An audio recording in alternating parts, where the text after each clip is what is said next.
ਡੋਲਨ ਤੇ ਰਾਖੋ ਪ੍ਰਭੂ। ਨਾਨਕ ਦੇ ਕਰ ਹੱਥ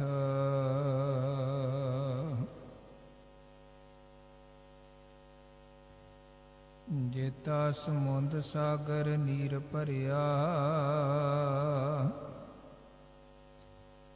ਤੇਤੇ ਅਵਗੁਣ ਹਮਾਰੇ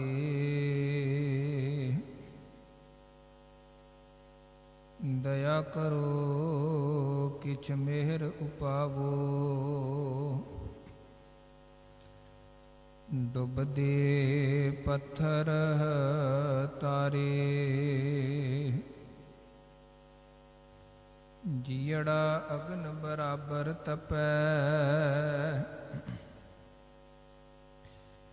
ਭੀਤਰ ਵਗਹਿ ਕਾਤੀ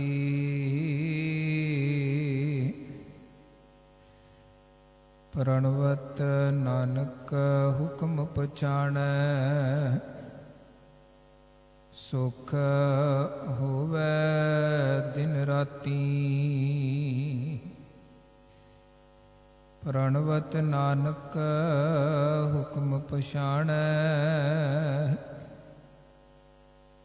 ਸੁਖ ਹੋਵੈ ਦਿਨ ਰਾਤੀ ਕਵਨ ਵਡਾਈ ਕਹਿ ਸਕੋ। ਬੇਅੰਤ ਗੁਣੀਤਾ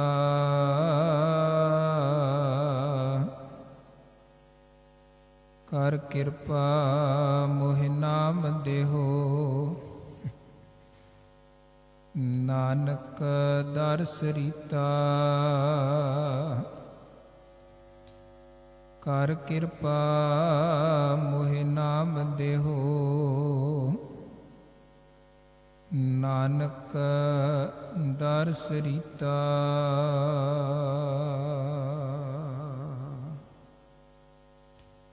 ਜੁਗ ਜੁਗ ਅਟਲ ਸਤਿਗੁਰੂ ਗੁਰਗੱਦੀ ਤੇ ਸੁਭਾਈਮਾਨ ਦਸਾਂ ਪਾਤਸ਼ਾਹੀਆਂ ਦੀ ਜੋਤ ਸਤਿਗੁਰੂ ਸਾਹਿਬ ਸ੍ਰੀ ਗੁਰੂ ਗ੍ਰੰਥ ਸਾਹਿਬ ਜੀ ਮਹਾਰਾਜ ਜੀਆਂ ਦੀ ਪਾਵਨ ਔਰ ਪਵਿੱਤਰ ਮੁਬਾਰਕ ਅੰਮ੍ਰਿਤਮਈ ਹਜ਼ੂਰੀ ਵਿਖੇ ਜੁੜ ਬੈਠੀ ਸਨਮਾਨ ਸਤਿਕਾਰਯੋਗ ਸਾਧ ਸੰਗਤ ਵੱਡਿਆਂ ਭਾਗਾਂ ਵਾਲੇ ਹਾਂ। ਗੁਰੂ ਕੇ ਦਰਬਾਰ ਵਿਖੇ ਗੁਰਸੰਗਤ ਰੂਪ ਚ ਜੁੜੇ ਹਾਂ। ਪਾਵਨ ਪਵਿੱਤਰ ਬਾਣੀ ਦੇ ਸ਼ਬਦ ਕੀਰਤਨ ਗੁਰੂ ਘਰ ਦੇ ਕੀਰਤਨੀਆਂ ਪਾਸੋਂ ਪਿਆਰ ਸਹਿਤ ਸਤਿਕਾਰ ਸਹਿਤ ਆਪ ਜੀ ਨੇ ਸ਼ਰਵਣ ਕੀਤੇ ਘੜੀਆਂ ਸਫਲ ਬਣਾਈਆਂ ਹਨ।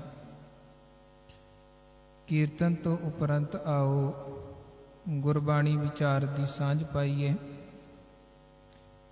ਪਾਵਨ ਪਵਿੱਤਰ ਬਾਣੀ ਸੁਖਮਨੀ ਸਾਹਿਬ ਦੀ ਲੜੀਵਾਰ ਵਿਚਾਰ ਦੇ ਨਾਲ ਜੁੜੀਏ। ਸਭ ਤੋਂ ਪਹਿਲਾਂ ਤਨ ਕਰਕੇ ਮਨ ਕਰਕੇ ਸਾਵਧਾਨ ਹੋਵੋ। ਗੁਰੂ ਸਾਹਿਬ ਵੱਲੋਂ ਬਖਸ਼ਿਸ਼ ਕੀਤੀ ਹੋਈ ਫਤਿਹ ਅਦਬ ਸਹਿਤ ਪ੍ਰਵਾਨ ਕਰੋ। ਆਖੋ ਜੀ ਵਾਹਿਗੁਰੂ ਜੀ ਕਾ ਖਾਲਸਾ ਵਾਹਿਗੁਰੂ ਜੀ ਕੀ ਫਤਿਹ। ਸ਼ਹੀਦਾਂ ਦੇ ਸਰਤਾਜ ਪੰਚਮ ਪਾਤਸ਼ਾਹ ਧੰਨ ਗੁਰੂ ਅਰਜਨ ਦੇਵ ਜੀ ਮਹਾਰਾਜ ਜੀ ਦੀ ਪਾਵਨ ਪਵਿੱਤਰ ਰਸਨਾ ਤੋਂ ਉਚਾਰਨ ਅੰਮ੍ਰਿਤਮਈ ਬਾਣੀ ਸੁਖਮਨੀ ਸੁਖ ਅੰਮ੍ਰਿਤ ਪ੍ਰਭ ਨਾਮ ਭਗਤ ਜਨਾ ਕੈ ਮਨ ਵਿਸ਼ਰਾਮ। ਸੁਖਮਨੀ ਸਾਹਿਬ ਬਾਣੀ ਦੀ ਲੜੀਵਾਰ ਵਿਚਾਰ ਚੱਲ ਰਹੀ ਹੈ ਔਰ ਪਹਿਲੀ ਅਸ਼ਟਪਦੀ ਦੀਆਂ ਵਿਚਾਰਾਂ ਆਪ ਜੀ ਸ਼ਰਵਣ ਕਰ ਰਹੇ ਹੋ। ਜਿਸ ਅਸ਼ਟਪਦੀ ਅੰਦਰ ਧੰਨ ਗੁਰੂ ਅਰਜਨ ਦੇਵ ਜੀ ਮਹਾਰਾਜ ਅਕਾਲ ਪੁਰਖ ਵਾਹਿਗੁਰੂ ਜੀ ਦੇ ਸਿਮਰਨ ਦੀ ਗੱਲ ਕਰ ਰਹੇ ਹਨ। ਸਿਮਰਨ ਦੀ ਕੀ ਬਰਕਤ ਹੈ। ਸਿਮਰਨ ਕਰਨ ਦੇ ਨਾਲ ਮਨ ਕਰਕੇ ਔਰ ਤਨ ਕਰਕੇ ਕਿਸ ਤਰ੍ਹਾਂ ਦੀ ਅਵਸਥਾ ਪ੍ਰਾਪਤ ਹੁੰਦੀ ਹੈ।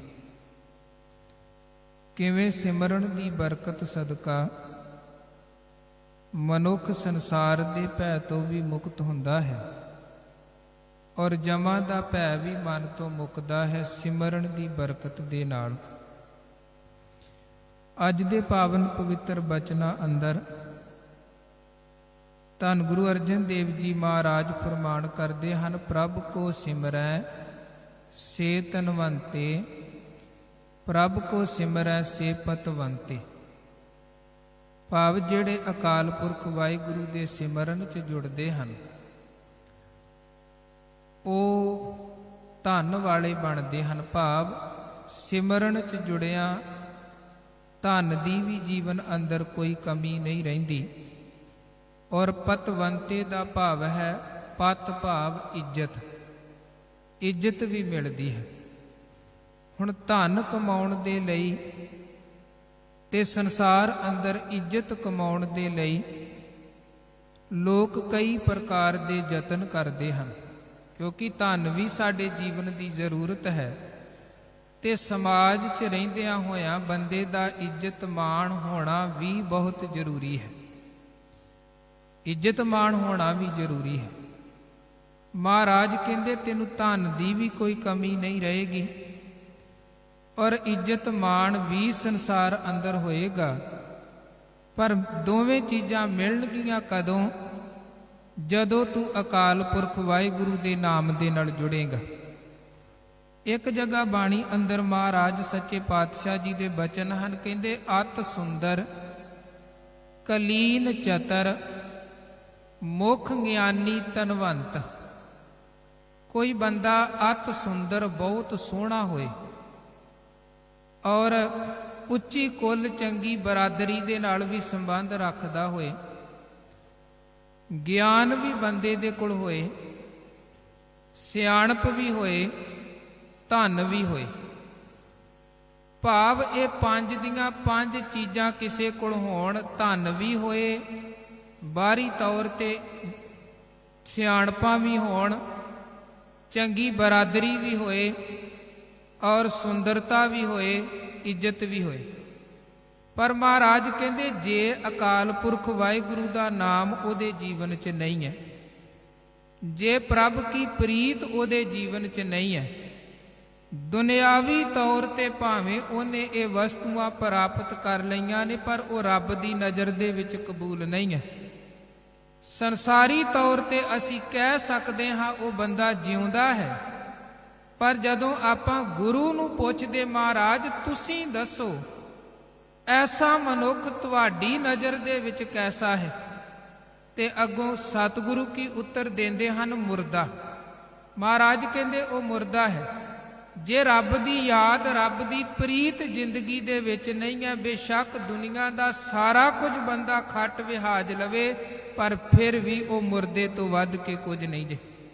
ਗੁਰੂ ਕੀ ਬਾਣੀ ਦੇ ਬਚਨ ਹਨ, ਅਤ ਸੁੰਦਰ ਕਲੀਨ ਚਤਰ ਮੁਖ ਗਿਆਨੀ ਧਨਵੰਤ, ਮਿਰਤਕ ਕਹੀਐ ਨਾਨਕਾ ਜੇ ਪ੍ਰੀਤ ਨਹੀਂ ਭਗਵੰਤ। ਜਿਹੜਾ ਧਰਮ ਦਾ ਨਜ਼ਰੀਆ ਹੈ ਉਹਦੇ 'ਚ ਸਭ ਤੋਂ ਜ਼ਿਆਦਾ ਜ਼ਰੂਰੀ ਹੈ ਬੰਦਾ ਰੱਬ ਦੇ ਨਾਲ ਜੁੜੇ। ਮਹਾਰਾਜ ਕਹਿੰਦੇ ਜਿਹੜਾ ਰੱਬ ਦੇ ਨਾਲ ਜੁੜ ਗਿਆ, ਤਿਨਕਾ ਖਾਦਾ ਪਹਿਨਦਾ ਮਾਇਆ ਸਭ ਪਵਿੱਤ ਹੈ ਜੋ ਨਾਮ ਹਰ ਰਾਤੇ। ਕਿਉਂਕਿ ਉਸ ਬੰਦੇ ਨੂੰ ਪਤਾ ਹੈ ਜਿਹੜਾ ਧਰਮ ਦੇ ਨਾਲ, ਰੱਬ ਦੇ ਨਾਲ ਜੁੜਿਆ ਹੈ, ਕੀ ਖਾਣਾ ਚਾਹੀਦਾ ਹੈ ਕੀ ਨਹੀਂ ਖਾਣਾ ਚਾਹੀਦਾ ਹੈ। ਕਿਉਂਕਿ ਖਾਣ ਦੀ ਵੀ ਇੱਕ ਮਰਿਆਦਾ ਹੈ। ਜਦੋਂ ਅਸੀਂ ਮਰਿਆਦਾ ਤੋਂ ਬਾਹਰ ਹੋ ਕੇ ਖਾਂਦੇ ਹਾਂ ਤੇ ਮਹਾਰਾਜ ਬਾਣੀ 'ਚ ਵੀ ਕਹਿੰਦੇ ਹਨ ਕਿ ਖਸਮ ਵਿਸਾਰ ਕੀਏ ਰਸ ਭੋਗ ਤਾਂ ਤਨ ਉੱਠ ਖਲੋਤੇ ਰੋਗ। ਬਿਨਾ ਮਤਲਬ ਦਾ ਖਾਦਾ, ਮਾੜਾ ਖਾਦਾ, ਨਸ਼ੀਲੇ ਪਦਾਰਥਾਂ ਦਾ ਸੇਵਨ ਕੀਤਾ, ਜੀਵਨ ਰੋਗੀ ਹੋ ਗਿਆ, ਸਰੀਰ ਨੂੰ ਬਿਮਾਰੀਆਂ ਨੇ ਆ ਕੇ ਘੇਰ ਲਿਆ।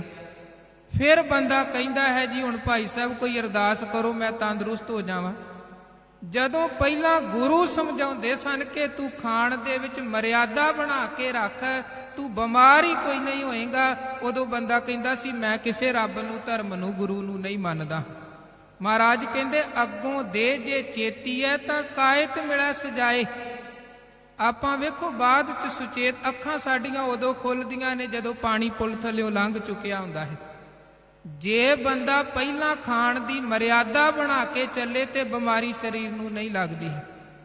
ਇਸੇ ਤਰ੍ਹਾਂ ਮਹਾਰਾਜ ਕਹਿੰਦੇ ਪਹਿਨਣ ਦੀ ਵੀ ਇੱਕ ਮਰਿਆਦਾ ਹੈ। ਕੱਪੜੇ ਸਰੀਰ ਤੇ ਅਸੀਂ ਪਹਿਨਦੇ ਹਾਂ, ਕੱਪੜੇ ਸਰੀਰ ਢੱਕਣ ਦੇ ਲਈ ਨੇ, ਵਿਖਾਵਾ ਕਰਨ ਦੇ ਲਈ ਨਹੀਂ ਹੈ। ਪਰ ਜਦੋਂ ਅਸੀਂ ਜਿਵੇਂ ਖਾਣ ਦੀ ਮਰਿਆਦਾ ਭੁੱਲਦੇ, ਪਹਿਨਣ ਦੀ ਮਰਿਆਦਾ ਭੁੱਲ ਜਾਂਦੇ ਹਾਂ, ਵਿਕਾਰੀ ਸਮਾਜ ਬਣਦਾ ਹੈ ਤੇ ਫਿਰ ਵੀ ਹਜ਼ਾਰਾਂ ਪ੍ਰਕਾਰ ਦੀਆਂ ਬੁਰਾਈਆਂ ਸਾਡੇ ਜੀਵਨ 'ਚ ਤੇ ਸਮਾਜ 'ਚ ਆਉਂਦੀਆਂ ਨੇ। ਇਸੇ ਤਰ੍ਹਾਂ ਗੱਲ ਮਾਇਆ ਦੀ, ਪੈਸੇ ਦੀ ਹੈ।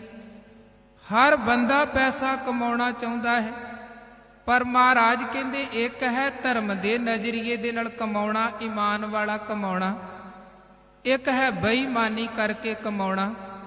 ਤੇ ਉੱਥੇ ਫਿਰ ਮਹਾਰਾਜ ਕਹਿੰਦੇ ਹੱਕ ਪਰਾਇਆ ਨਾਨਕਾ, ਉਸ ਸੂਰ ਉਸ ਗਾਏ ਗੁਰਪੀਰ ਹਾਮਾ, ਤਾਂ ਭਰੇ ਜਾਂ ਮੁਰਦਾਰ ਨਾ ਖਾਏ। ਈਮਾਨ ਵਾਲੀ ਕਮਾਈ ਦੀ ਬਰਕਤ ਹੈ। ਧੰਨ ਗੁਰੂ ਨਾਨਕ ਦੇਵ ਜੀ ਮਹਾਰਾਜ ਪਹਿਲੀ ਉਦਾਸੀ ਸਮੇਂ ਐਮਨਾਬਾਦ ਨਗਰ ਵਿਖੇ ਪਹੁੰਚੇ, ਭਾਈ ਲਾਲੋ ਦੇ ਘਰ। ਮਲਕ ਭਾਗੋ ਵੀ ਉੱਥੋਂ ਦਾ ਰਹਿਣ ਵਾਲਾ ਹੈ। ਉਹਦੀ ਕਮਾਈ ਬੇਈਮਾਨੀ ਵਾਲੀ ਕਮਾਈ ਹੈ। ਕੰਮ ਜ਼ਰੂਰ ਉਹ ਮਜ਼ਦੂਰਾਂ ਦੇ ਕੋਲੋਂ, ਲੋਕਾਂ ਦੇ ਕੋਲੋਂ ਕਰਵਾਉਂਦਾ ਹੈ, ਪਰ ਉਸ ਕੰਮ ਦੀ ਪ੍ਰੋਪਰ ਮਿਹਨਤ ਨਹੀਂ ਦਿੰਦਾ ਹੈ। ਸਾਰੀ ਦਿਹਾੜੀ ਉਹਨਾਂ ਕੋਲੋਂ ਕਮਾਈ ਕਰਵਾਉਣੀ, ਜਦੋਂ ਸ਼ਾਮ ਨੂੰ ਉਹਨਾਂ ਨੇ ਆਪਣੀ ਮਜ਼ਦੂਰੀ ਮੰਗਣੀ ਤੇ ਉਦੋਂ ਉਹਨਾਂ ਨੂੰ ਇਦਾਂ ਹੀ ਭਜਾ ਦੇਣਾ। ਇਦਾਂ ਦੀਆਂ ਬੜੀਆਂ ਹੇਰਾ ਫੇਰੀਆਂ, ਬੇਈਮਾਨੀਆਂ ਕਰਨੀਆਂ। ਉਹਨੇ ਸਾਲ ਬਾਅਦ ਇੱਕ ਦਿਨ ਕੋਈ ਲੰਗਰ ਕਰਵਾ ਦੇਣਾ, ਕੋਈ ਭੰਡਾਰਾ ਕਰਵਾ ਦੇਣਾ ਕਿ ਲੋਕ ਕਹਿਣ ਬੜਾ ਧਰਮੀ ਹੈ। ਪਰ ਗੁਰੂ ਨਾਨਕ ਬਾਬਾ ਜੀ ਕਹਿਣ ਲੱਗੇ ਤੂੰ ਧਰਮੀ ਨਹੀਂ ਹੈ, ਤੂੰ ਬੇਈਮਾਨ ਹੈ। ਤੂੰ ਲੋਕ ਵਿਖਾਵਾ ਕਰਦਾ ਹੈ ਪਰ ਕਰਮ ਤੇਰੇ ਮਾੜੇ ਹਨ। ਦੂਜੇ ਪਾਸੇ ਉਸੇ ਨਗਰ ਦੇ ਵਿੱਚ ਰਹਿੰਦੇ ਨੇ ਭਾਈ ਲਾਲੋ, ਭਾਈ ਮਰਦਾਨਾ ਤੇ ਗੁਰੂ ਨਾਨਕ ਜਦੋਂ ਗਏ ਭਾਈ ਲਾਲੋ ਦੇ ਘਰ ਦੁਪਹਿਰ ਦਾ ਸਮਾਂ, ਤੇ ਭਾਈ ਮਰਦਾਨੇ ਨੂੰ ਭੁੱਖ ਬੜੀ ਲੱਗੀ। ਹੁਣ ਭਾਈ ਲਾਲੋ ਗਰੀਬ ਸਨ, ਸੁੱਕੀਆਂ ਕੋਦਰੇ ਦੀਆਂ ਰੋਟੀਆਂ ਉਹਨਾਂ ਨੇ ਗੁਰੂ ਨਾਨਕ ਮਹਾਰਾਜ ਭਾਈ ਲਾਲੋ, ਭਾਈ ਮਰਦਾਨੇ ਦੇ ਸਾਹਮਣੇ ਲਿਆ ਕੇ ਪਰੋਸ ਦਿੱਤੀਆਂ ਭਾਈ ਲਾਲੋ ਨੇ। ਹੁਣ ਭਾਈ ਮਰਦਾਨੇ ਨੇ ਜਦੋਂ ਭੋਜਨ ਦੀ ਗਰਾਈ ਮੂੰਹ 'ਚ ਪਾਈ ਤੇ ਉਹ ਸਵਾਦ ਬੜਾ ਆਇਆ ਉਹਨੂੰ, ਬੜਾ ਸਵਾਦ। ਬੜੇ ਤਰ੍ਹਾਂ ਦੇ ਪਕਵਾਨ ਭਾਈ ਮਰਦਾਨੇ ਨੇ ਖਾਧੇ ਸੀ, ਪਰ ਅੱਜ ਜਿਹੜੀ ਭੋਜਨ ਦੀ ਗਰਾਈ ਮੂੰਹ 'ਚ ਪਾਈ ਉਹਦਾ ਸਵਾਦ ਹੀ ਬੜਾ ਵੱਖਰਾ। ਕਹਿਣ ਲੱਗਾ ਭਾਈ ਜੀ ਭੋਜਨ ਬੜਾ ਸਵਾਦ ਹੈ, ਵੇਖਣ ਨੂੰ ਨਹੀਂ ਲੱਗਦਾ ਹੈ ਕਿ ਬੜਾ ਚੰਗਾ ਹੋਏਗਾ, ਪਰ ਸਵਾਦ ਬੜਾ ਹੈ। ਜਦੋਂ ਮੂੰਹ 'ਚ ਗਰਾਈ ਪਾਈ ਹੈ, ਇਹਦੇ 'ਚ ਪਾਇਆ ਕੀ ਜੇ, ਇਹ ਬਣਾਇਆ ਕਿਵੇਂ ਹੈ? ਤੇ ਇਦੋਂ ਪਹਿਲਾਂ ਕਿ ਭਾਈ ਲਾਲੋ ਉੱਤਰ ਦਿੰਦਾ, ਗੁਰੂ ਨਾਨਕ ਮਹਾਰਾਜ ਕਹਿਣ ਲੱਗੇ ਭਾਈ ਮਰਦਾਨਾ ਜੀ ਇਹ ਅਸਲ ਦੇ ਵਿੱਚ ਇਮਾਨਦਾਰੀ ਦੀ, ਮਿਹਨਤ ਦੀ ਕਮਾਈ ਦਾ ਸਵਾਦ ਹੈ। ਜਿਹੜਾ ਤਰ੍ਹਾਂ ਤਰ੍ਹਾਂ ਦੇ ਸਵਾਦਿਸ਼ਟ ਪਦਾਰਥ ਵੀ ਇਮਾਨਦਾਰੀ ਦੀ ਕਮਾਈ ਦੀ ਬਰਾਬਰੀ ਨਹੀਂ ਕਰ ਸਕਦੇ ਹਨ। ਮਹਾਰਾਜ ਕਹਿੰਦੇ ਜਿਹੜਾ ਈਮਾਨ ਵਾਲਾ ਬੰਦਾ ਹੈ ਉਹ ਕਮਾਉਂਦਾ ਹੈ, ਰੱਬ ਨੂੰ ਚੇਤੇ ਕਰਦਿਆਂ ਕਮਾਈ ਕਰਦਾ, ਉਹਦਾ ਕਮਾਉਣਾ ਵੀ ਸਫਲ, ਉਹਦਾ ਖਰਚਣਾ ਵੀ ਸਫਲ। ਇਸ ਕਰਕੇ ਜਿਹਨੂੰ ਰੱਬ ਚੇਤੇ ਹੈ, ਤਿਨਕਾ ਖਾਦਾ ਪਹਿਨਦਾ ਮਾਇਆ ਸਭ ਪਵਿੱਤ ਹੈ। ਤੇ ਦੂਜੇ ਪਾਸੇ ਜਿਹਨੂੰ ਰੱਬ ਚੇਤੇ ਨਹੀਂ ਹੈ, ਮਹਾਰਾਜ ਕਹਿੰਦੇ ਉਹਦਾ ਹਰ ਕਰਮ ਫਿਟਕਾਰ ਦੇ ਯੋਗ ਹੈ। ਫਿਟ ਅਵੇਹਾ ਜੀਵਿਆ ਜਿਤ ਖਾਏ ਵਧਾਇਆ ਪੇਟ। ਸੋ ਮਹਾਰਾਜ ਕਹਿੰਦੇ ਗੁਰੂ ਕਾ ਸਿੱਖ ਧਨ ਕਮਾਏ ਕਿਰਤ ਕਰੇ, ਪਰ ਰੱਬ ਨੂੰ ਚੇਤੇ ਕਰਦਿਆਂ ਹੋਇਆ ਕਰੇ। ਜਿਹੜੇ ਰੱਬ ਨੂੰ ਚੇਤੇ ਕਰਦਿਆਂ ਈਮਾਨ ਵਾਲੀ ਕਮਾਈ ਕਰਦੇ ਨੇ, ਉਹਨਾਂ ਦੇ ਜੀਵਨ 'ਚ ਧਨ ਦੀ ਵੀ ਵਾਹਿਗੁਰੂ ਕੋਈ ਕਮੀ ਨਹੀਂ ਰਹਿਣ ਦਿੰਦਾ, ਔਰ ਉਹਨਾਂ ਦਾ ਸਮਾਜ ਅੰਦਰ ਮਾਣ ਤੇ ਸਨਮਾਨ ਵੀ ਹਮੇਸ਼ਾ ਕਾਇਮ ਰਹਿੰਦਾ ਹੈ। ਪ੍ਰਭ ਕੋ ਸਿਮਰੈ ਸੇ ਧਨਵੰਤੇ, ਪ੍ਰਭ ਕੋ ਸਿਮਰੈ ਸੇ ਪਤਵੰਤੇ, ਪ੍ਰਭ ਕੋ ਸਿਮਰੈ ਸੇ ਜਨ ਪਰਵਾਣ। ਜਿਹੜੇ ਵਾਹਿਗੁਰੂ ਜੀ ਦਾ ਸਿਮਰਨ ਕਰਦੇ ਨੇ ਉਹ ਜਨ, ਜਨ ਦਾ ਮਤਲਬ ਹੈ ਸੇਵਕ। ਉਹ ਸੇਵਕ ਵਾਹਿਗੁਰੂ ਦੇ ਘਰ ਵਿਖੇ, ਦਰਬਾਰ ਵਿਖੇ ਪ੍ਰਵਾਨ ਪੈਂਦੇ ਹਨ। ਪ੍ਰਭ ਕੋ ਸਿਮਰੈ ਸੇ ਪੁਰਖ ਪ੍ਰਧਾਨ। ਮਹਾਰਾਜ ਕਹਿੰਦੇ ਅਸਲੀ ਪ੍ਰਧਾਨ ਭਾਵ ਮੁਖੀ ਪੁਰਖ ਕਿਹੜਾ ਹੈ, ਸ਼੍ਰੋਮਣੀ ਪੁਰਖ ਕਿਹੜਾ ਹੈ? ਜਿਹੜਾ ਅਕਾਲ ਪੁਰਖ ਵਾਹਿਗੁਰੂ ਦੇ ਸਿਮਰਨ ਦੇ ਵਿੱਚ ਜੁੜਿਆ ਹੈ, ਉਹ ਹੈ ਸਭ ਤੋਂ ਉੱਤਮ। ਬਲਕਿ ਬਾਣੀ 'ਚ ਤੇ ਮਹਾਰਾਜ ਕਹਿੰਦੇ ਅਸਲੀ ਰਾਜਾ ਉਹ ਹੈ ਜਿਹੜਾ ਵਾਹਿਗੁਰੂ ਦੇ ਸਿਮਰਨ ਦੇ ਵਿੱਚ ਜੁੜ ਗਿਆ, ਜਿਹੜਾ ਪਰਮਾਤਮਾ ਦੀ ਇਬਾਦਤ 'ਚ ਜੁੜ ਗਿਆ।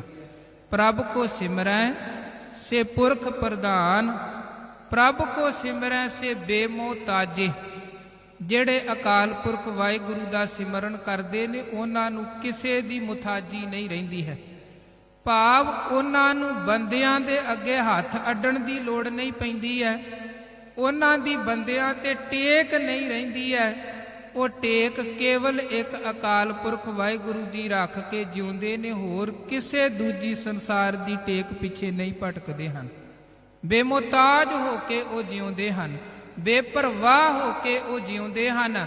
ਨਾਨਕ ਭਗਤਾਂ ਸਦਾ ਵਿਗਾਸ ਦੀ ਅਵਸਥਾ ਦੇ ਵਿੱਚ ਉਹ ਜਿਉਂਦੇ ਨੇ, ਜਿਹੜੇ ਅਕਾਲ ਪੁਰਖ ਵਾਹਿਗੁਰੂ ਦੇ ਸਿਮਰਨ 'ਚ ਜੁੜ ਗਏ। ਪ੍ਰਭ ਕੋ ਸਿਮਰੈ ਸੇ ਸਰਬ ਕੇ ਰਾਜੇ। ਫਿਰ ਮਹਾਰਾਜ ਕਹਿੰਦੇ ਜਿਹੜੇ ਵਾਹਿਗੁਰੂ ਨੂੰ ਸਿਮਰਦੇ ਹਨ ਉਹ ਸਾਰਿਆਂ ਦੇ ਰਾਜੇ ਹਨ। ਇੱਕ ਬਾਹਰੀ ਤੌਰ ਤੇ ਰਾਜਾ ਹੁੰਦਾ ਹੈ, ਉਹ ਆਪਣੀ ਪ੍ਰਜਾ ਤੇ ਰਾਜ ਕਰਦਾ ਹੈ, ਪਰ ਉਹਦੀ ਹਕੂਮਤ ਚੱਲਦੀ ਹੈ ਕੇਵਲ ਸਰੀਰਾਂ ਤੇ। ਉਹਦੀ ਹਕੂਮਤ 20 ਵਕਤ ਹੀ ਹੁੰਦੀ ਹੈ। ਇੱਕ ਰਾਜਾ ਮਰ ਗਿਆ, ਦੂਜਾ ਰਾਜਾ ਤਖਤ ਬੈਠਾ, ਤੀਜਾ ਰਾਜਾ, ਇੱਦਾਂ ਰਾਜੇ ਤਾਂ ਬਦਲਦੇ ਰਹਿੰਦੇ ਹਨ। ਪਰ ਜੋ ਦੂਜਿਆਂ ਦੇ ਮਨਾਂ ਤੇ ਰਾਜ ਕਰਦੇ ਨੇ ਉਹਨਾਂ ਦੀਆਂ ਹਕੂਮਤਾਂ ਹਮੇਸ਼ਾ ਰਹਿੰਦੀਆਂ ਹਨ। ਜਿਵੇਂ ਇੱਕ ਸਮਾਂ ਸੀ, ਇੱਕ ਪਾਸੇ ਬਾਬਰ ਹਿੰਦੁਸਤਾਨ ਦਾ ਬਾਦਸ਼ਾਹ ਹੈ, ਦੂਜੇ ਪਾਸੇ ਉਸੇ ਵਕਤ ਗੁਰੂ ਨਾਨਕ ਦੇਵ ਮਹਾਰਾਜ ਸੱਚੇ ਪਾਤਸ਼ਾਹ ਸੰਸਾਰ ਅੰਦਰ ਪ੍ਰਗਟ ਹੋਏ ਹਨ। ਇੱਕ ਨੇ ਹਿੰਦੁਸਤਾਨ ਦੇ ਲੋਕਾਂ ਦੇ ਤਨਾਂ ਤੇ ਸਰੀਰਾਂ ਤੇ ਰਾਜ ਕੀਤਾ ਹੈ, ਪਰ ਗੁਰੂ ਨਾਨਕ ਮਹਾਰਾਜ ਨੇ ਮਨੁੱਖਤਾ ਦੇ ਮਨਾਂ ਤੇ ਰਾਜ ਕੀਤਾ ਹੈ। ਉਹ ਬਾਹਰੀ ਤੌਰ ਤੇ ਰਾਜ ਕਰਨ ਵਾਲਾ ਤਾਂ ਮੁੱਕ ਗਿਆ, ਅੱਜ ਉਹਦਾ ਨਾਮੋ ਨਿਸ਼ਾਨ ਵੀ ਨਹੀਂ ਹੈ। ਪਰ ਦੂਜੇ ਪਾਸੇ ਜਿਨ੍ਹਾਂ ਨੇ ਮਨ ਨੂੰ ਜਿੱਤ ਲਿਆ, ਉਹ ਗੁਰੂ ਨਾਨਕ ਮਹਾਰਾਜ ਸੱਚੇ ਪਾਤਸ਼ਾਹ ਜੀ ਦੇ ਚਰਨਾਂ 'ਚ ਅੱਜ ਵੀ ਪੂਰੀ ਕਾਇਨਾਤ ਝੁਕ ਰਹੀ ਹੈ। ਇੱਕ ਦਫਾ ਦਸਮ ਪਾਤਸ਼ਾਹ ਗੁਰੂ ਗੋਬਿੰਦ ਸਿੰਘ ਮਹਾਰਾਜ ਦੀਵਾਨ ਇਦਾਂ ਹੀ ਸੱਜਿਆ, ਵਿਚਾਰ ਚੱਲੀ ਜੀ ਹਮੇਸ਼ਾ ਸੰਸਾਰ ਤੇ ਕੌਣ ਰਹਿੰਦਾ ਹੈ, ਵੱਡਾ ਕੌਣ ਹੈ। ਤੇ ਮਹਾਰਾਜ ਸੱਚੇ ਪਾਤਸ਼ਾਹ ਕਹਿਣ ਲੱਗੇ, ਭਾਈ ਜਿਹੜਾ ਪਰਮਾਤਮਾ ਦੀ ਭਗਤੀ 'ਚ ਜੁੜਦਾ ਹੈ ਨਾ, ਉਹ ਕਦੇ ਮਰਦਾ ਨਹੀਂ ਹੈ, ਉਹ ਹਮੇਸ਼ਾ ਰਹਿੰਦਾ ਹੈ, ਉਹ ਅਟਲ ਹੈ। ਸਿੱਖ ਕਹਿਣ ਲੱਗੇ, ਮਹਾਰਾਜ ਉਹ ਕਿੱਦਾਂ? ਮਹਾਰਾਜ ਕਹਿਣ ਲੱਗੇ, ਜਦੋਂ ਭਗਤ ਕਬੀਰ ਜੀ ਸੰਸਾਰ 'ਚ ਆਏ, ਉਸ ਵਕਤ ਇੱਕ ਰਾਜਾ ਵੀ ਇਸ ਦੇਸ਼ ਤੇ ਰਾਜ ਕਰਦਾ ਸੀ। ਉਦੋਂ ਕੋਈ ਨਾ ਕੋਈ ਇਦਾਂ ਦਾ ਵਿਅਕਤੀ ਵੀ ਹੋਏਗਾ ਜਿਹੜਾ ਸਭ ਤੋਂ ਅਮੀਰ ਵਿਅਕਤੀ ਇਸ ਦੇਸ਼ ਦਾ ਹੋਏਗਾ।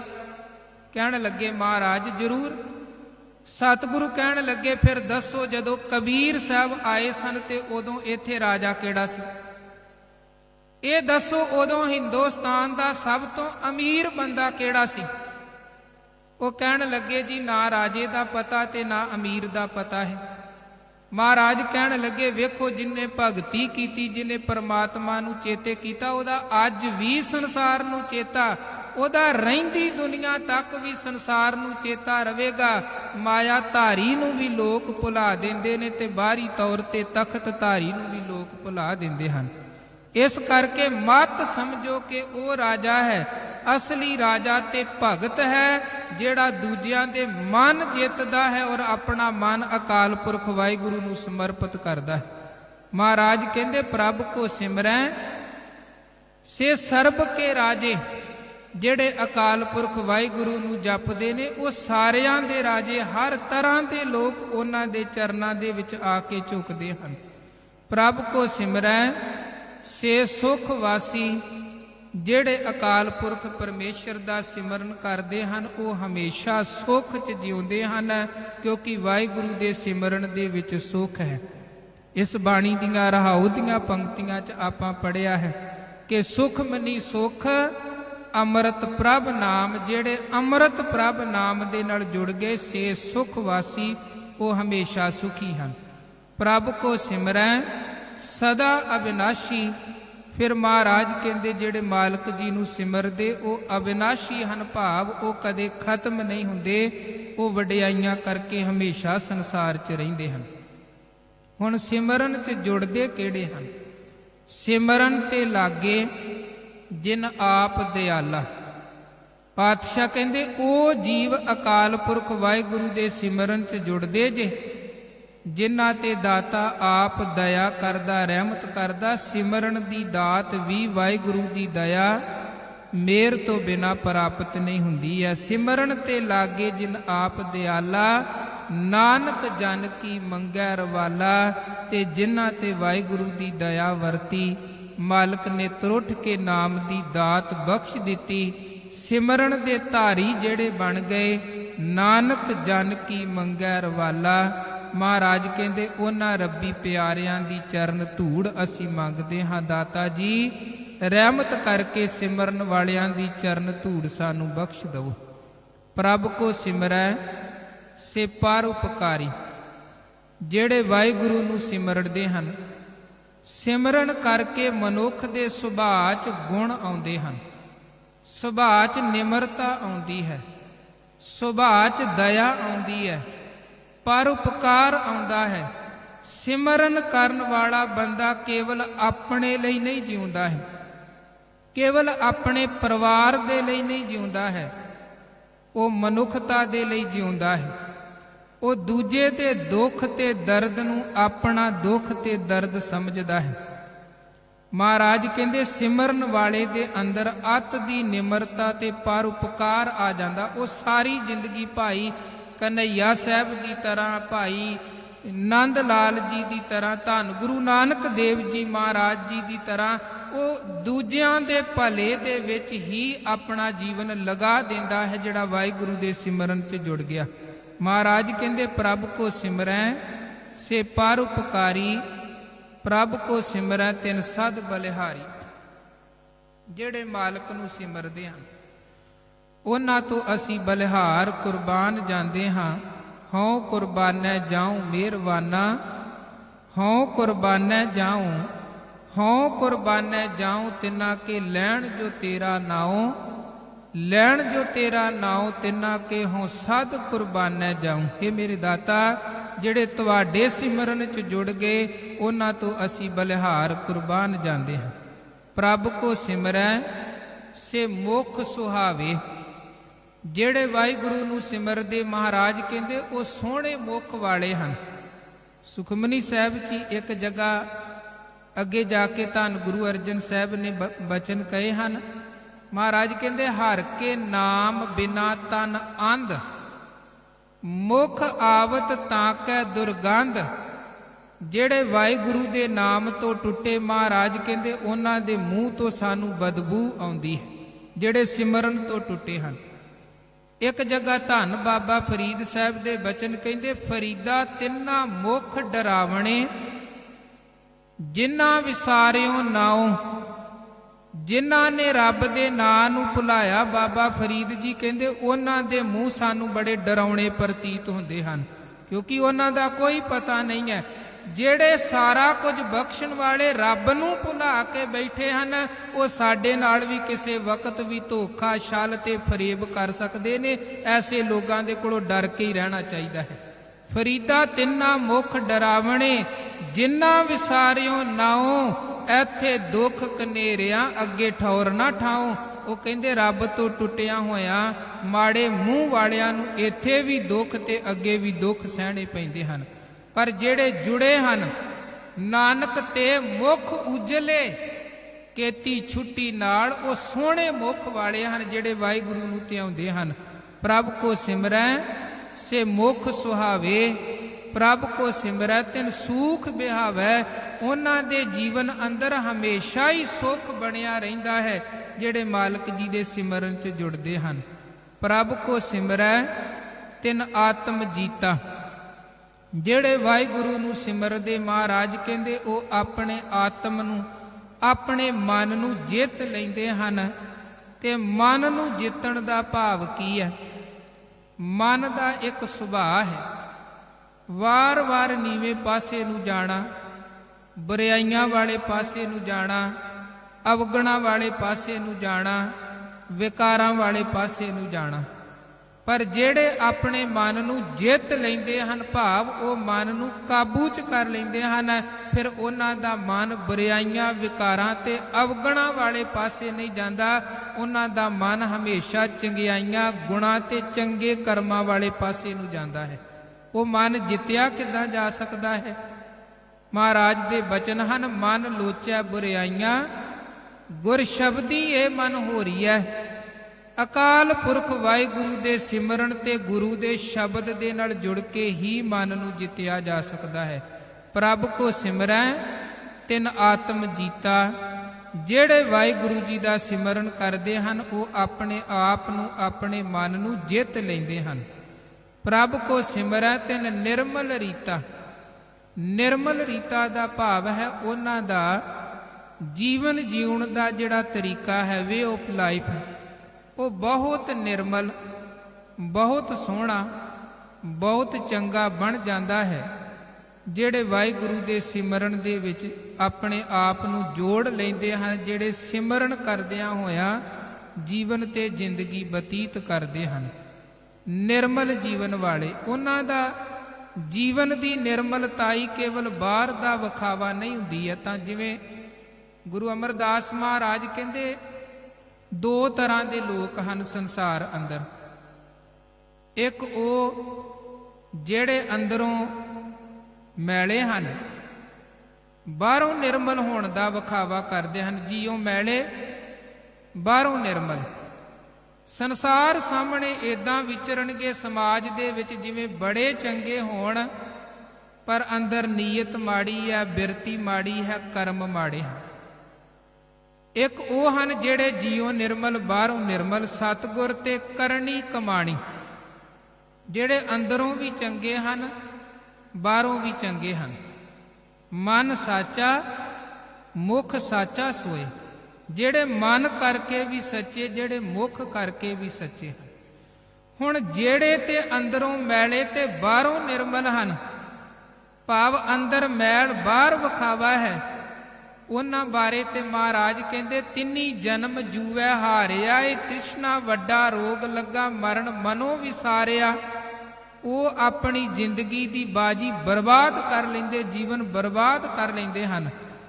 ਪਰ ਜਿਹੜੇ ਅੰਦਰ ਤੇ ਬਾਹਰ ਤੋਂ ਨਿਰਮਲ ਹਨ, ਸਤਿਗੁਰ ਤੇ ਕਰਨੀ ਕਮਾਣੀ ਮੁਤਾਬਕ ਜੀਵਨ ਬਤੀਤ ਕਰਦੇ ਹਨ, ਉਹ ਗੁਰਮੁਖ ਜਨਮ ਸਵਾਰ ਦਰਗਾਹ ਚੱਲਿਆ, ਸੱਚੀ ਦਰਗਾਹ ਜਾਏ, ਸੱਚਾ ਪਿੜ ਮੱਲਿਆ। ਉਹ ਗੁਰਮੁਖ ਜੀਵਨ ਜ਼ਿੰਦਗੀ ਸਵਾਰ ਕੇ ਸੰਸਾਰ ਤੋਂ ਜਾਂਦਾ ਹੈ। ਇਸ ਕਰਕੇ ਜੇ ਅਸੀਂ ਚਾਹੁੰਦੇ ਹਾਂ ਕਿ ਜਿੰਨੀ ਦੇਰ ਸੰਸਾਰ 'ਚ ਰਹੀਏ ਇੱਥੇ ਵੀ ਵਡਿਆਈ ਬਣੀ ਰਹੇ, ਵਾਹਿਗੁਰੂ ਦੇ ਘਰ ਵੀ ਮਾਣ ਮਿਲੇ, ਉਹਦੇ ਲਈ ਜ਼ਰੂਰੀ ਹੈ ਫਿਰ ਵਾਹਿਗੁਰੂ ਜੀ ਦੇ ਸਿਮਰਨ ਦੇ ਨਾਲ ਜੁੜ ਕੇ ਆਪਣੇ ਆਪ ਨੂੰ ਅੰਦਰ ਤੇ ਬਾਹਰ ਤੋਂ ਨਿਰਮਲ ਬਣਾਈਏ। ਪ੍ਰਭ ਕੋ ਸਿਮਰੈ ਤਿਨ ਨਿਰਮਲ ਰੀਤਾ। ਪ੍ਰਭ ਕੋ ਸਿਮਰੈ ਤਿਨ ਆਨੰਦ ਕਨੇਰੇ। ਫਿਰ ਮਹਾਰਾਜ ਕਹਿੰਦੇ ਜਿਹੜੇ ਵਾਹਿਗੁਰੂ ਜੀ ਦਾ ਸਿਮਰਨ ਕਰਦੇ ਉਹਨਾਂ ਦੇ ਜੀਵਨ 'ਚ ਆਨੰਦ ਹੀ ਆਨੰਦ ਬਣਿਆ ਰਹਿੰਦਾ ਹੈ।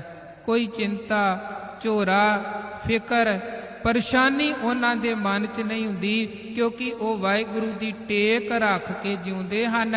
ਮਹਾਰਾਜ ਕਹਿੰਦੇ, ਨਾਨਕ ਚਿੰਤਾ ਮਤ ਕਰੋ, ਚਿੰਤਾ ਤਿਸ ਹੀ ਹੈ।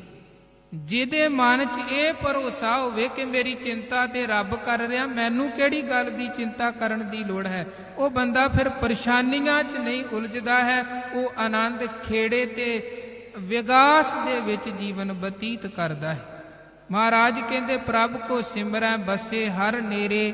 ਜਿਹੜਾ ਵਾਹਿਗੁਰੂ ਦੇ ਸਿਮਰਨ 'ਚ ਜੁੜ ਗਿਆ ਉਹ ਹਮੇਸ਼ਾ ਰੱਬ ਦੇ ਨੇੜੇ ਹੋ ਕੇ ਜਿਉਂਦਾ, ਭਾਵ ਰੱਬ ਦੇ ਨਾਲ ਜੁੜਿਆ ਰਹਿੰਦਾ ਹੈ। ਉਹ ਰੱਬ ਦੇ ਨੇੜੇ ਹੈ, ਰੱਬ ਉਹਦੇ ਨੇੜੇ ਹੈ। ਸੰਤ ਕਿਰਪਾ ਤੇ ਅਨਦਿਨ ਜਾਗ। ਇੱਥੇ ਜਿਹੜਾ ਜਾਗ ਸ਼ਬਦ ਹੈ ਨਾ, ਪੰਜਾਬੀ 'ਚ ਜਿਵੇਂ ਅਸੀਂ ਦਹੀਂ ਜਮਾਉਣਾ ਹੁੰਦਾ ਹੈ ਤੇ ਦੁੱਧ ਨੂੰ ਜਿਹੜੀ ਜਾਗ ਲਗਾਈ ਜਾਂਦੀ, ਥੋੜਾ ਖੱਟਾ ਲਗਾਇਆ ਜਾਂਦਾ, ਫਿਰ ਉਹ ਦਹੀਂ ਜੰਮਦਾ ਹੈ। ਇਹ ਜਾਗ ਦਾ ਮਤਲਬ ਉਹ ਜਾਗ ਹੈ। ਸੰਤ ਕਿਰਪਾ ਤੇ ਅਨਦਿਨ ਜਾਗ। ਸੰਤ ਗੁਰੂ ਦੀ ਕਿਰਪਾ ਸਦਕਾ ਇਸ ਮਨ ਨੂੰ ਵਾਹਿਗੁਰੂ ਦੇ ਸਿਮਰਨ ਦੀ ਜਾਗ ਲੱਗਦੀ ਹੈ। ਤੇ ਜਦੋਂ ਗੁਰੂ ਦੀ ਕਿਰਪਾ ਸਦਕਾ ਮਨ ਨੂੰ ਸਿਮਰਨ ਦੀ ਜਾਗ ਲੱਗਦੀ ਹੈ, ਫਿਰ ਇਹ ਮਨ ਐਨ ਸਿਮਰਨ ਦੇ ਵਿੱਚ ਜੁੜ ਜਾਂਦਾ ਹੈ। ਜਿਵੇਂ ਥੋੜਾ ਜਿੰਨਾ ਦਹੀਂ ਦੁੱਧ ਦੇ ਲਗਾ ਦਿੱਤਾ ਗਿਆ ਜਾਗ ਦੇ ਰੂਪ 'ਚ, ਉਹ ਸਾਰੇ ਦਾ ਸਾਰਾ ਦੁੱਧ ਹੀ ਦਹੀਂ ਬਣ ਗਿਆ। ਇਸੇ ਤਰ੍ਹਾਂ ਗੁਰੂ ਨੇ ਥੋੜੀ ਜਿੰਨੀ ਸਿਮਰਨ ਦੀ ਜਾਗ ਇਸ ਮਨ ਨੂੰ, ਤਨ ਨੂੰ, ਜੀਵਨ ਨੂੰ ਲਗਾ ਦਿੱਤੀ, ਤੇ ਜਿਹਦੇ ਮਨ ਤੇ ਗੁਰੂ ਨੇ ਸਿਮਰਨ ਦੀ ਜਾਗ ਲਗਾ ਦਿੱਤੀ, ਉਹਦਾ ਜੀਵਨ ਹੀ ਸਿਮਰਨ ਬਣ ਜਾਂਦਾ ਹੈ। ਵਾਹਿਗੁਰੂ ਦੇ ਨਾਮ ਦੇ ਵਿੱਚ ਉਹਦਾ ਮਨ, ਤਨ, ਹਿਰਦਾ ਸਭ ਜੁੜ ਜਾਂਦਾ ਹੈ। ਨਾਨਕ ਸਿਮਰਨ ਪੂਰਾ ਭਾਗ। ਅਖੀਰ ਮਹਾਰਾਜ ਕਹਿੰਦੇ ਇਹ ਸਿਮਰਨ ਦੀ ਜਿਹੜੀ ਦਾਤ ਹੈ, ਪੂਰੇ ਭਾਗਾਂ ਸਦਕਾ, ਚੰਗੇ ਕਰਮਾਂ ਸਦਕਾ ਤੇ ਗੁਰੂ ਦੀ ਕਿਰਪਾ ਸਦਕਾ ਜੀਵ ਦੀ ਝੋਲੀ 'ਚ ਪੈਂਦੀ ਹੈ। ਸੋ ਸਤਿਗੁਰੂ ਮਿਹਰ ਕਰਨ। ਸਿਮਰਨ ਦੀਆਂ ਬਰਕਤਾਂ ਧੰਨ ਗੁਰੂ ਅਰਜਨ ਦੇਵ ਜੀ ਮਹਾਰਾਜ ਸਾਨੂੰ ਸਮਝਾ ਰਹੇ ਨੇ। ਰੋਜ਼ ਗੁਰੂ ਮਹਾਰਾਜ ਸਾਨੂੰ ਸਿਮਰਨ ਦਾ, ਜਪ ਦਾ, ਭਗਤੀ ਦਾ ਉਪਦੇਸ਼ ਬਖਸ਼ਦੇ ਨੇ। ਗੁਰੂ ਕਿਰਪਾ ਕਰੇ ਗੁਰੂ ਸਾਹਿਬ ਜੀ ਦੇ ਬਚਨਾਂ ਨੂੰ ਆਪਾਂ ਪੜ੍ਹਦਿਆਂ, ਸੁਣਦਿਆਂ, ਵਿਚਾਰਦਿਆਂ ਆਪਣੇ ਹਿਰਦੇ 'ਚ ਵਸਾਈਏ, ਜੀਵਨ ਦਾ ਆਧਾਰ ਬਣਾਈਏ, ਤਾਂ ਕਿ ਸਾਡਾ ਪੜ੍ਹਿਆ ਸੁਣਿਆ ਗੁਰੂ ਦੀ ਨਜ਼ਰ ਦੇ ਵਿੱਚ ਕਬੂਲ ਪਵੇ ਔਰ ਸਿਮਰਨ ਜੀਵਨ ਦਾ ਆਧਾਰ ਬਣੇ ਤੇ ਜ਼ਿੰਦਗੀ ਸਫਲ ਹੋਏ। ਸੇਵਕ ਸਿੱਖ ਪੂਜਣ ਸਭ ਆਵੈ, ਸਭ ਗਾਵੈ ਹਰ ਹਰ ਊਤਮ ਬਾਣੀ। ਗਾਵਿਆ ਸੁਣਿਆ ਤਿਨ ਕਾ ਹਰ ਥਾਏ ਪਾਵੈ, ਜਿਨ ਸਤਿਗੁਰੂ ਕੀ ਆਗਿਆ ਸਤ ਸਤ ਕਰ ਮਾਨੀ। ਜਿਨ੍ਹਾਂ ਨੇ ਗੁਰੂ ਦੀ ਆਗਿਆ ਨੂੰ ਸਤ ਕਰਕੇ ਮੰਨ ਲਿਆ, ਉਹਨਾਂ ਦਾ ਗਾਵਿਆ ਸੁਣਿਆ ਪ੍ਰਵਾਨ ਹੈ। ਔਰ ਗੁਰੂ ਕੀ ਵਾਰ-ਵਾਰ ਸਾਡੇ ਲਈ ਇਹੀ ਆਗਿਆ ਹੈ, ਭਜੋ ਗੋਬਿੰਦ ਭੂਲ ਮਤ ਜਾਹੋ, ਮਾਨਸ ਜਨਮ ਕਾ ਇਹੀ ਲਾਹੋ। ਜਪੋ ਤਾ ਏਕੋ ਨਾਮਾ, ਅਵਰ ਨਿਰਾਫਲ ਕਾਮਾ। ਗੁਰੂ ਕਿਰਪਾ ਕਰੇ ਗੁਰੂ ਸਾਹਿਬ ਜੀ ਦੇ ਬਚਨ ਹਿਰਦੇ 'ਚ ਵਸਣ, ਸਿਮਰਨ ਦੇ